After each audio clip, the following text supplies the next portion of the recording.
Son zamanlar nədir bilmirik, yəni demək olar ki, hətta qızlarda da var, kondilomalar rast gəlirik. Gigiyena qaydalarına rəayət olunmaması və yaxud da ki, ailəli xanımlarda olur ki, cinsi yolla keçidə bilər və yaxud da müəyyən proseduralardan olur da ki, lazerə gedirlər, nə bilim, salmalar, bilmirikdə səbəblərdir, fakt, HPV virusu çox yayılıb.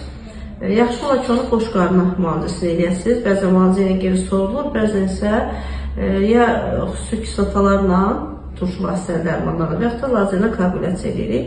Boş qarnı olanda, yəni hamilə qalmamışdan əvvəl eləmək daha məsləhətdir, çünki hamiləyə hər proseduranı eləyə bilmirik. İndi qızımızda var biraz, keyitmişik, asta-asta başlayırıq.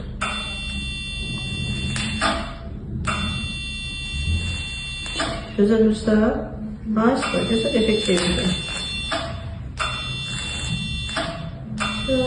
Bundan ötürü ağlayırdı, nə var mı da ağlayır? Sözü sıxmaq.